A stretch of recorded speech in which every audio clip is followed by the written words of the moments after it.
No Credits Rolled. Hello everyone and welcome to episode 7 of No Credits Rolled. My name is Sam Whalen and today I'll give my thoughts on Prince of Persia, The Lost Crown, the Fallout TV show, and Fallout New Vegas. But first I just want to do a quick announcement. We actually have a pretty cool thing with the show here. I'm happy to announce our very first partnership on No Credits Rolled, and that's with the wonderful folks over at Philly Drinkers. Of course, this is a podcast produced locally in the Philadelphia area, so we're happy to partner with Philly Drinkers. They have all the Philly sports apparel you could ever need at affordable prices. They've got some really cool stuff if you're a Philly sports fan. So use the link in the description wherever you're getting this podcast, and every purchase you make at Philly Drinkers helps out the show. So go check out Philly Drinkers. Thanks to them for partnering with the show. Now let's get on to the news. So this first story here comes from IGN. There's a lot of hubbub about Fallout in general now. And like I said, I will cover my thoughts on the Fallout show and Fallout New Vegas in the review portion of the show. But this first story regards Fallout 4, actually. With the massive success of the Fallout TV show on Amazon Prime, there's a next-gen update coming out for Fallout 4 that's hitting consoles and PC. I believe by the time this airs, it will already have come out. But you're talking 60 frames. That's the biggest thing I've seen. I think there's some other minor details, maybe some bug fixes. And while that sounds like a positive, and it is a positive, there was a long-anticipated fan-made expansion called Fallout London. And this fan-made expansion took a massive hit from this next-gen update. From Michael Kripe at IGN, Team Fallon's Dean Carter, project lead on the highly anticipated mod Fallout London, has opened up about how Bethesda's upcoming Fallout 4 update impacted the studio, saying the team felt, quote, blindsided by the move. He says the team had no communication from Bethesda when it came to the update's release plans, resulting in the unforeseen delay of Fallout London. While the team pivots to account for a relatively substantial new update for Fallout 4, Fallon is left wishing it had a heads up. So I did some looking into this update for this story, and there's a trailer that dropped way back in 2022 where they show off kind of the map and some of the NPCs they've added. And just from, it's like a 4.5 minute long trailer, it looks incredible. Like it's London, right? Like they really did it. There's a subway, there's the underground, there's the Thames, there's those kind of London-y, that's probably not the right word. You know what buildings in London look like. It made me think of Assassin's Creed Syndicate, which is my only touchstone for what London looks like, kind of. And so it looked very impressive, and it was obviously on a very large scale for this mod. And with that trailer coming out in 2022, they've been working on this update for years, and they kind of got screwed over by this next-gen update that came out of nowhere. I think overall, we kind of have a failure to communicate here. The messed up part is the mod, the Fallout London mod, was supposed to drop on the 23rd of April, and of course the next-gen mod dropped on the 25th of April. So this team was kind of left, like they said, blindsided and kind of scrambling, trying to pick up the pieces. This is a pretty big-scale operation for them, and they were having to move a lot of things around. So, I see both sides of the argument, Bethesda versus the Fallon team. And I'm sorry if I'm pronouncing that wrong. It's F-O-L-O-N, so Fallon, I don't know. But for the Fallon team, the Fallout London mod is a massive investment for them. They have to time their teases for the mod, the PR for it, the trailers. I mean, it was essentially being framed as if it was an expansion for Fallout 4. But as far as I know, it would have came out for free. I should have looked into that more. But if it's a mod, it's going through the mod system anyway. But the presentation of it was very AAA. It was very high class. So these people are taking this very seriously. It's not, you're not getting Macho Man Randy Savage as your dragons in Skyrim. This is almost its own DLC in its own regard. Now, for Bethesda to drop this update out of nowhere, it completely derailed the team's plans. And I can't even begin to imagine how frustrating this would have been, because honestly, hearing the news about the next-gen update as just a fan of Fallout, the news kind of came out of nowhere. I don't know if they had this planned or if they were kind of waiting to see how the show did critically and word of mouth kind of thing. And because the show has piqued such interest in Fallout, if that was why they did this update. I mean, Fallout 4 came out years ago, and they're just pumping out this next-gen update now. I think it's probably because of they might have, the success of the show really made a statement, and they were like, well, let's capitalize on this. Unfortunately, that leaves this mod team kind of out in the cold, but as far as I know, there was no formal collaboration between Bethesda and this Fall-On team. So Bethesda really had no obligation to let them know, technically, right? I mean, that's like the devil's advocate argument, which I hate doing, but when you're Bethesda, right? Bethesda and fan-made mods go hand in hand. I mean, there was a story a while ago where they talked about how they kind of count on the modding community to fix their games once they come out. So you can't be Fallout, or you can't be Bethesda and love your modding community and advocate for that, and then completely blindside one of your biggest modders with an update that derails a project they've been working on for years. So it's a bad look, I think, for Bethesda. Do they care? Probably not. They're probably raking in the cash now with the success of the Fallout show. I'm sure sales have spiked for Fallout significantly, all of them. And you can get all those games for cheap, too. So even still, I mean, especially on PC where you can mod them, I'm sure Bethesda's raking in the cash from the success of the show. But, it's a bad look for Bethesda, really. And hopefully, this team over at the Fallout London team can sort of pick up the pieces, and hopefully it's not that much of a hampering on what they were doing. I don't really know. I'm not a game developer. I say that all the time. I don't know if it's equivalent to switching engines or what, but hopefully they can sort of get back on track and maybe see something this year or even next year, depending on how long the delay is.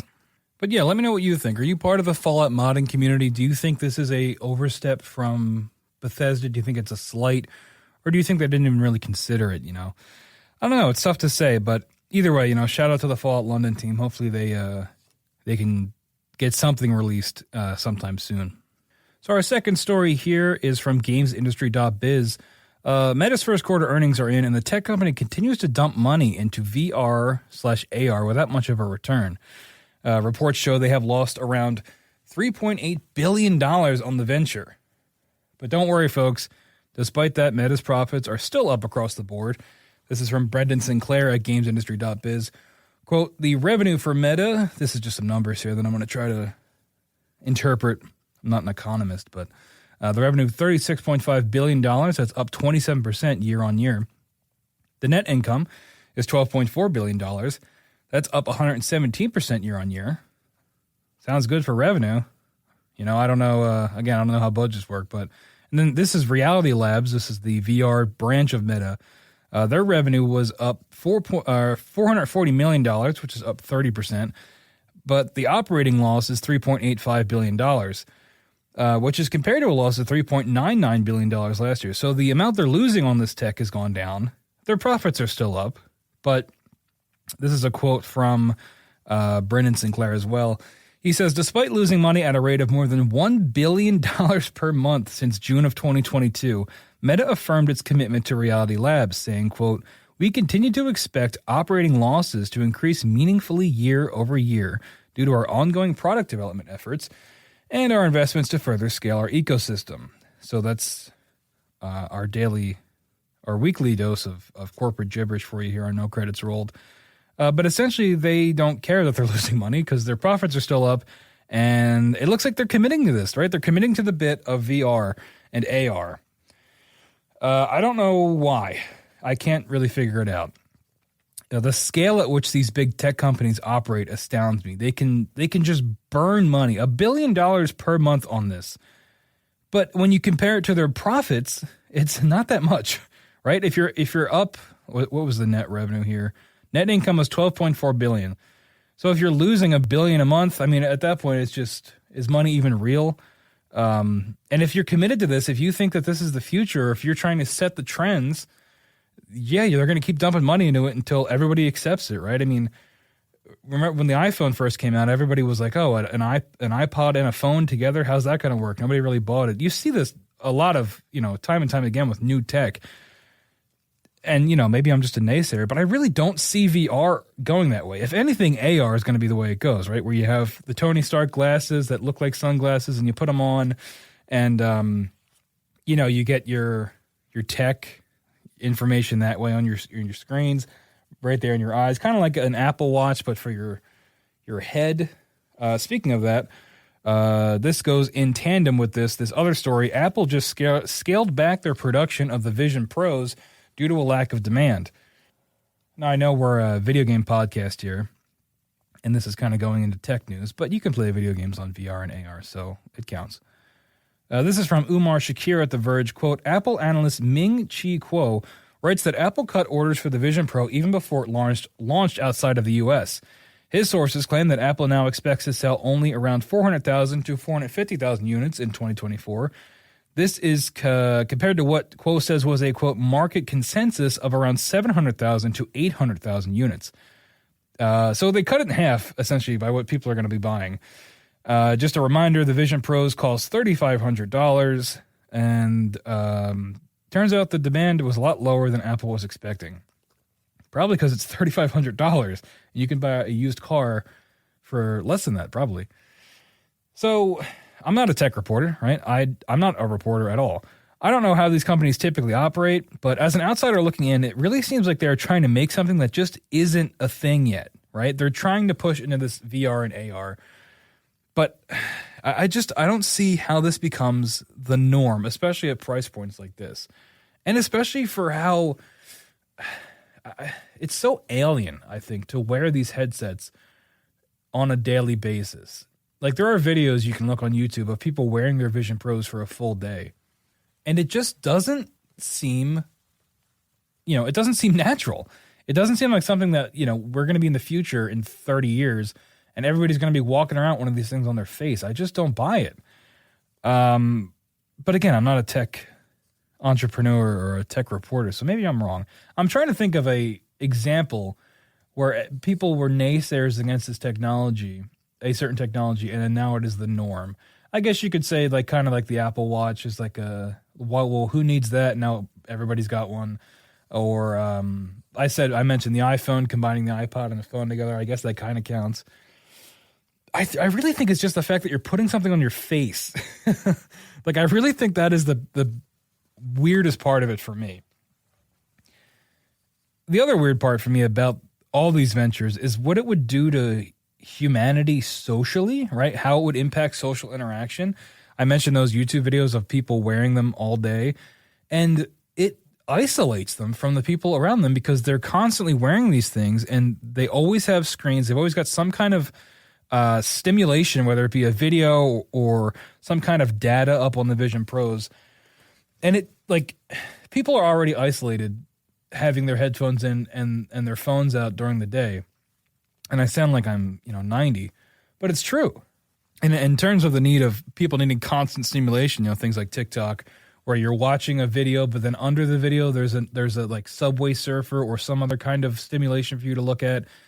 Our brains are just being filled with this useless data and these useless screens that I think the AR and the VR tech is really only going to make that worse and really only isolate us from each other more. And I don't even like people, right? I don't even like talking to strangers that much, but I still think it's a net negative for the species. And you can quote me on that. That being said, if I had one, I would totally use it. But I'm not paying $3,500 for it, that's for sure. So I don't know. It seems like Meta and Apple and all these big tech companies, they really want to commit to this VR, AR future. And I understand they have to set the trend, right? They have to be the ones to do it. And it's weird at first, and then everybody will eventually adopt it. I think the only way you're going to get away with this is if you do the Tony Stark glasses or the Google, what are they called? Google goggles, right? Something like that. Google Glass, maybe. Where they have to look like sunglasses, right? Or like prescription glasses. They have to look normal because the Vision Pros look ridiculous on people's faces. You can't tell me otherwise. You can't tell me when you put that thing on your head and it simulates your eyes coming out. It looks ridiculous. I cannot believe that they released it like that. It's got to be something that already looks like something we know, right? But the tech is not really streamlined enough for that. And if it is, it's ridiculously expensive and nobody can afford it anyway. So you're waiting for that bridge point of accessibility and price point, which I talk about a lot when it comes to video games, actually. So, hey, back on the topic of the show. But I think until you bridge those two things where the average consumer can get it and benefit from it and figure out how to use it, because not everybody is as technically savvy, as they could be or should be, I don't understand how this is going to be profitable. I don't understand what the point of all this is. I don't know. It boggles my mind. I saw the $3.8 billion lost on this, and I just had to talk about it because that is so much money, right? Like, not if you're talking about like the national debt, but $3.8 billion. I don't even know.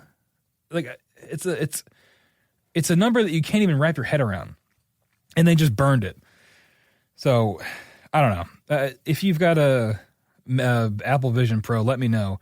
And if you can afford an Apple Vision Pro, you should subscribe to my Patreon because it's only $5. And if you can afford that, you can definitely afford the Patreon. Anyway, that's enough about me. Old man yells at cloud while he looks through his VR glasses. But yeah, that's the news for today. We're going to take a quick break. And when we come back, we're going to be talking about Prince of Persia, The Lost Crown. You're listening to No Credits Rolled.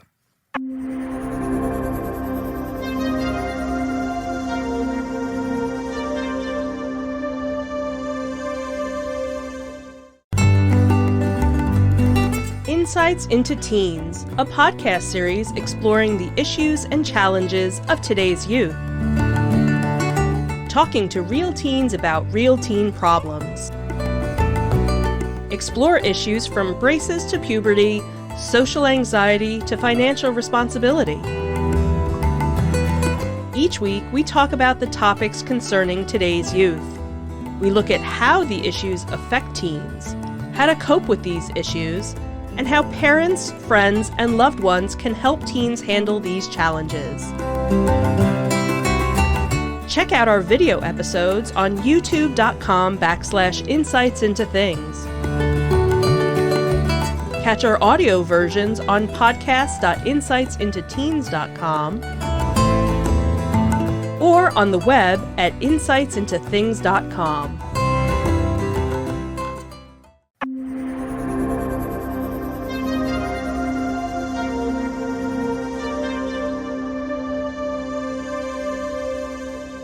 All right, and we're back on No Credits Rolled. I just got done covering some news stories for this week, and now we are on to the review portion of the show.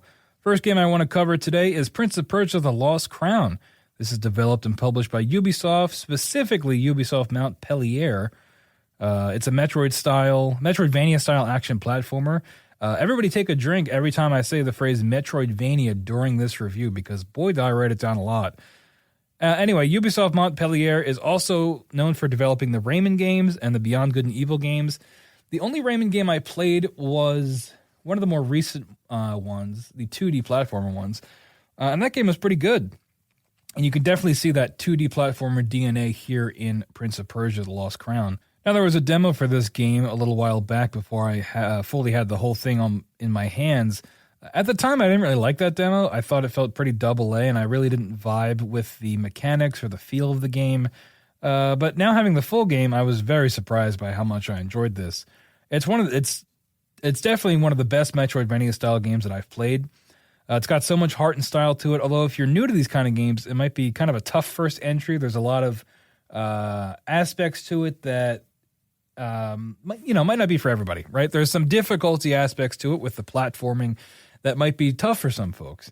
I struggled significantly in certain parts of this game. So you might too, I don't know.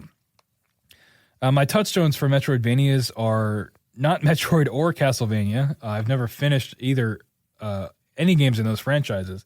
I've played a handful. I started the Metroid Prime remaster, but I didn't finish that. So I'll probably talk about that on this show one day whenever I go back to it. And I played those God of War ripoff Castlevania games, and I'm pretty sure those don't count in terms of being a Metroidvania. So my main touchstone for those types of games are the Ori games, Ori and the Blind Forest, and the other one.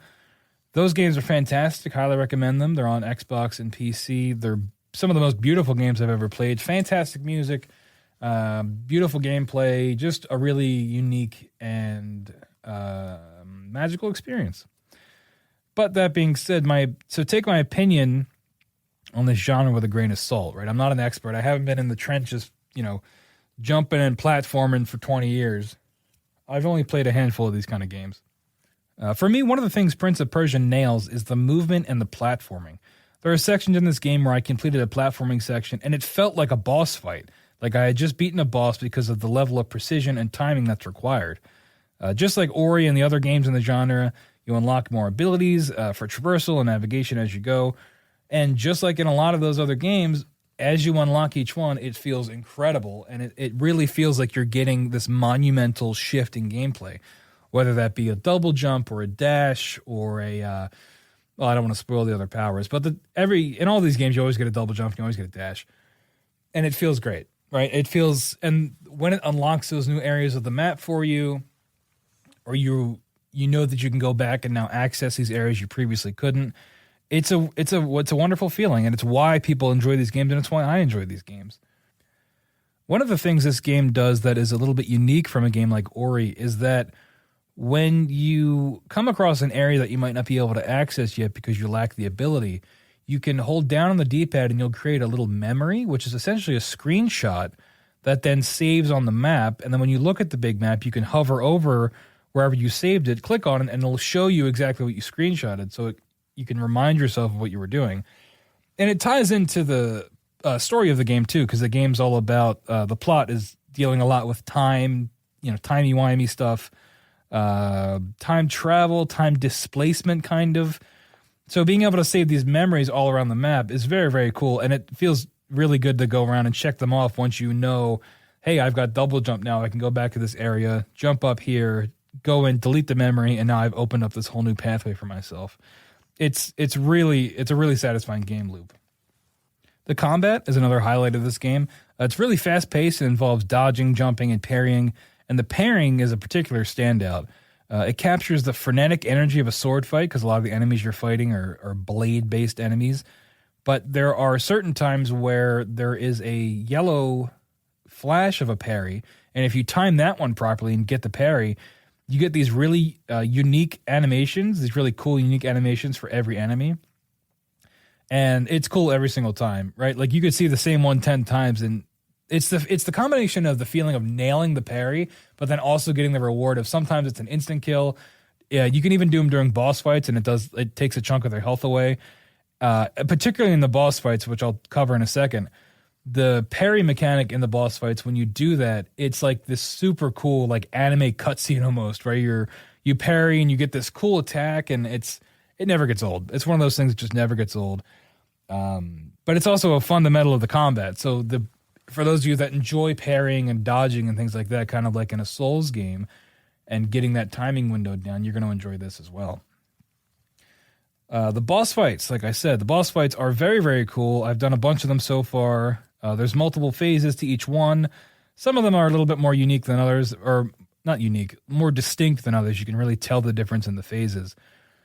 They're awesome, right? Like the boss designs are all very cool. Some of the mechanics for some of the fights are a little bit cheesy, but take some getting used to. Again, it reminds me a little bit of Dark Souls, where I haven't played Dark Souls. I want to say that. I've played Elden Ring, Bloodborne, a little bit of Sekiro, Dark Souls 3. So like I'm familiar with the genre is what I'm trying to get at. But it reminds me a lot of those games because the boss designs are unique, the boss mechanics are all for the most part unique, and they've all got phases, and there's a real sense of accomplishment when you beat the bosses. Now that being said, the difficulty of these bosses so far has not been that tough, right? It's taken me a couple tries on some of them, but it's not like an Elden Ring where I'm doing like 25 attempts to beat, what was that guy's name? Godric? One of the first bosses in Elden Ring was like notoriously tough when that game first came out, but the boss fights are a particular standout. And the enemy variety, there's a ton of enemy variety in the game, all different kinds, flying, running, jumping, shooting. Each area kind of has their own enemies. And the more enemy variety, the better, because it forces you to change up how you play. The music and the sound design are also a huge highlight. I think each section of the map gets its own kind of music to it. just the sound design alone of you platforming, of you running and double jumping, sliding on a wall, jumping off that, dashing through traps. It sounds great, especially turned all the way up or with headphones on. It manages to capture that feel of I played Prince of Persia: Sands of Time when I was younger, and I think I played that other one that came out. I don't remember what it was called, but when the movie came out, that game wasn't very good, but it captured that 3D feeling of those games of platforming, running, parkour, the stuff that they turn into Assassin's Creed. But it manages to capture that feeling of inertia and movement in a 2D platformer, and it's really, really neat. It's really cool, and it's something that I'm surprised they were able to pull off as effectively as they did. And that ties in with the sound design. Everything sounds great. The score, I guess you could call it, or the soundtrack, a lot of unique songs. All the boss themes are very cool. Like I've said before, I'm not a big story guy when it comes to a lot of these games, but the characters in this game are kind of what draw me in. You start off as a member of the Immortals, which are like a Persian ancient history Justice League kind of. Right off the bat, you're introduced to all your different warrior buddies, and they all look cool, and they all have unique designs as well, just like everything else in the game. And then it's not really a spoiler because it's like the beginning of the game. You end up getting betrayed, and then you end up having to fight each of these people as you go through the game. So it sets it up really well because you're like, oh, you start at the top, right? You start on the Avengers or whatever, and then you end up having to go and fight each member of these teams, which is why they all have a unique weapon or a gimmick to them when they're initially shown off. It's a great way to set up how the game's going to go, and it's really satisfying to develop that relation. They give you a little bit in the beginning of your relationship relative to all these other characters, and it's like just enough to have you buy in when you meet them later on down the road, and once everything has kind of hit the fan, it makes it so that you care. You care enough to be invested in the fight other than just wanting to defeat a boss. Now, there's also a lot of really cool time mechanics. I mean, it wouldn't be Prince of Persia without some kind of time mechanic. Like I said, I played Sands of Time. There are a lot of things very similar to that. And in terms of the story, there are a lot of really cool things they do with time disruption. It almost reminded me of like an episode of Star Trek, where people are displaced out of time or living in multiple timelines, or time is accelerated in one area. Really cool stuff. And if you enjoyed the time stuff in Sands of Time, or if you like those kind of stories in general, I would recommend playing this as well because it does play a key role in the story. But yeah, those are my thoughts on Prince of Persia: The Sands of Time. Let me know what you think of it if you have played it. I know it kind of flew under the radar at the beginning of the year, but I would recommend checking it out. Definitely a fantastic 3D platformer, or 2D platformer, excuse me, and definitely worth the time. All right, now we're going to try something a little different. I know we're a video game podcast, like I said, but it's kind of tough to talk about this next game without talking about a TV show as well. So I want to talk about the Fallout TV show on Amazon Prime. It was so good, guys. Like, I was so shocked by how good it was.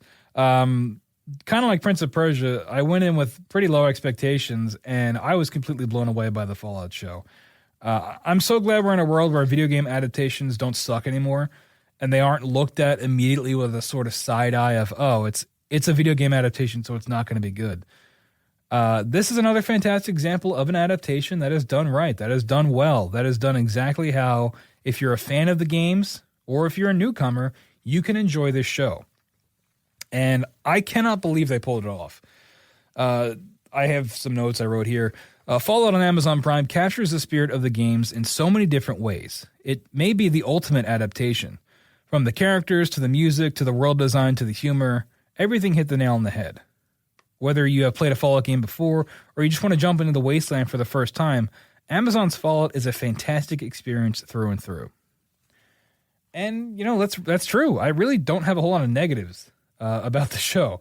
I've only watched through it once, and I binged the back half of it because I was enjoying it so much that I wanted to just finish it. And I really don't ever do that with television. If something comes out, I prefer when things come out weekly because I like watching week to week. Especially if it's something I'm enjoying. I typically don't like to just binge it because then there's no more left and you really can't savor it. But that wasn't the case with this show. I was so interested in where the story was going to go and what was going to happen next that there was one day that I I had a Lego set I had to build, and I just watched like 4 episodes in a row just to finish it. For those of you that are wondering what Lego set I was building, it was the Wolverine X-Men 97 Claw, and it was pretty cool when I built it. Anyway, but yeah, this Amazon Fallout show is incredible. So after I enjoyed the show, and I don't want to spend too much time reviewing the show because I don't review TV shows on this program. Bottom line, go watch it, right? Even if you've never played Fallout, go watch it. It's a great show. But after I really enjoyed the show, I had the hankering, like I'm sure a ton of other people are having now, to get back into one of the games. So I decided to load up my New Vegas save, my Fallout New Vegas save. And since most people really kind of regard that as the best of the genre, so this is what we're reviewing today. Developed by Obsidian Entertainment and released in 2010. That's right, folks. We're reviewing a 14-year-old game on this show. I'm sure there are 14 years. That is a very long time, and I feel old. However, despite the age, Fallout New Vegas still rocks, folks. It still rocks. No spoilers for the show, but I'll just say if you watch the show and you want to pick up a Fallout, this is probably the one that's most similar in terms of themes, environment, kind of characters. It kind of does the Western thing a little bit, like Fallout New Vegas and the show. It still holds up, right? I mean, there are some things about it that are dated. I don't have access to mods, so I'm playing on console, so the game does feel dated at times. I'm sure with mods on PC, because like I said, you can probably get this game for like $5 on PC.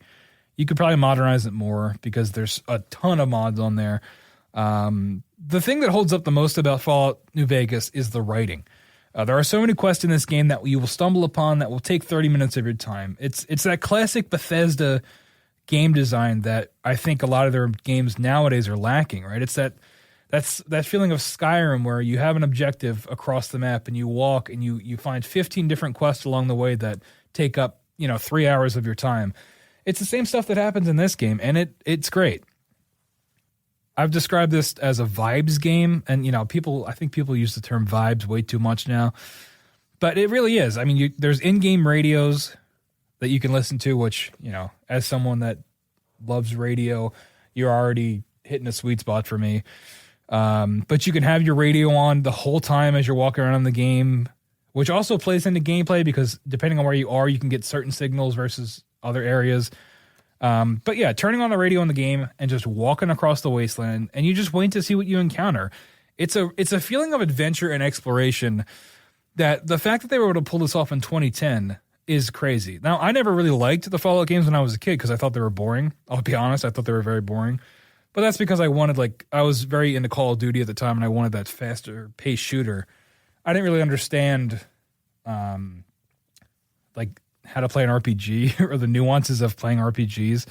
But now going back, man, I wish I would have told my 10-year-old self to just keep playing this game because I would have spent a whole summer just lost in the Mojave Wasteland here. It's incredible, and it's one of those things where I've been going back and forth between Prince of Persia and New Vegas for this show, and when I want to just kind of not turn my brain off because the writing and stuff is the best part, so you do need to focus on that. But when you kind of just want to immerse yourself in this world and pop on and kind of just wander around, you can. And there was another game I talked about recently where I made a similar comparison where you kind of just want to exist in this world, which is ironic considering it's like a nuclear wasteland, but it's got so much character to it, and it's got so many things to find and explore, and you just feel like a wanderer, or you in the game you're a courier, so you're walking around. It's just got such a unique feel to it that I really think is what makes it special and why it still stands up today. And also the writing, again, which I've already said. Really cool, multiple, I'll give you an example. There was a quest where I needed to go and I had to find this one vault, and I had to figure out how they were growing these plants. It's like one of the most iconic quests in the game, so you might have already heard of it. But the way that I found that quest is one of like 4 different ways that you are given the quest to go to this vault. And then as I'm leaving the person that gave me the quest, another person comes up to me and says, hey, people have been sent to this vault before. You should be careful. Like that guy that just gave you the quest doesn't really care what happens to you. So then you can change what you do. You can work for the lady that warned you, or you can work for the guy that gave you the quest initially. And then, like I said, there are like 4 different ways to get to that vault through other quests that the game kind of just evolves from there. It almost like, it reminds me a little bit of Baldur's Gate, because you can also, which is a thing that you can't do in games like Skyrim, you can kill anyone. Like anybody can die in this game, and then you just can't do their quest for them anymore. Like that's just it. Whereas in Skyrim, they'll take a knee, charge up and come back if they're an essential NPC. Not in this game. You can just blow anybody away that you want. Which, if you're not really big on sneaking or talking, you just want to kill everyone. I mean, assuming you have like the health and the ammo to back it up, you can. I actually just recently unlocked a perk where you just do more damage of all types and it's like the perk description is like, you are better at killing because you love it so much. So I was like, I don't know if I want to take that as a compliment, but hey, I'll take the buff. But yeah, like I say, there are a little, some negatives in 2024 that you just are not going to be able to avoid. The game looks rough. Graphically, it looks rough. And I want to make that distinction. Graphically, it looks rough, but there is an art direction there that is very deliberate. In terms of the desert versus the Las Vegas Strip, when you eventually get to that, there is art direction there, not to mention the art direction of Fallout in general, that 1950s post-war, Cold War kind of art style. I'm sure someone that knows art can tell me what that's supposed to be called, but it still feels very distinct. It just looks rough because it's a 14-year-old game and there's really no getting around that. And, Bethesda has never really been known for their graphical prowess. But I think that's probably the 2 biggest things are probably the graphics and the gunplay. Those have never really been Fallout strong suits. But people, I think if you're going to go into a Fallout game, you got to know that you're not playing a Call of Duty. You're playing something more akin to a Baldur's Gate or an RPG, where the main drive here is supposed to be doing these quests and your skill checks and making relationships with your companions and the different ways that quests intertwine and the moral decisions you can make. And then, the gunplay is kind of separate from that, which is why they've got the VAT system where time stops and you can target different enemy body parts. Right, like that was put into the game because the aiming was so tough. So it's not supposed to be this like AAA first-person shooter. It's a AAA RPG, and I think as an RPG, it's one of the best there ever is. As an RPG, it's one of the best there's ever been. And I just have one last note here before we wrap up our discussion today. What I would give for a New Vegas remastered, right? Like, they don't really do that. They haven't really remastered any of their other games, to my knowledge. I'm probably forgetting a really obvious one. But what I would give, you don't even have to change. Like, just update the graphics. Or, like, if you could put it in Fallout 4's engine, because that game obviously looks a little bit more modern. I don't know. What I would give is all I'm saying. Just to polish it up a little bit. I mean, just think if they did that with Skyrim too, or like with Fallout 3. I don't know. I just think it would be a license to print money. But I want to know, have you watched the Fallout show? Have you played a Fallout? Are you going to get into a Fallout because of the show? I think it's getting a lot of new people on board, and it's getting a lot of people back in the Fallout after the kind of middling success that Fallout 76 had, which I think is great. I think if we get a Fallout 5 now because of this, I think that's going to be a good thing. Hopefully they can bounce back from Starfield, which, that game sucks. So looking forward to a Fallout 5 or whatever comes next in the Fallout universe. But yeah, let me know what you think. It's going to wrap up episode 7 of No Credits Rolled. Thank you so much for listening. I just want to thank Philly Drinkers again for having the affiliation with the show. Don't forget to use the link in the description to get all of your Philly sports merch that you could possibly need from the folks over at Philly Drinkers. A couple other things I want to hit before we wrap up today. You can email questions or comments to nocreditsrolled@gmail.com. I'd love to hear from you. You can also call in. That's right, our call-in line has been ice cold since we've made it, so feel free to leave a voicemail. You can call in at 856-209-0713. That's 856-209-0713, and we might just play it on the air. Make sure to subscribe to No Credits Rolled on Spotify, Apple Podcast, wherever you get your podcasts. And if you're feeling generous, check out the Patreon. Every little bit helps. Every little bit helps me to buy a cargo ship full of Apple Vision Pros. But yeah, that's all I got for you on today's episode of No Credits Rolled. I'll see you next time.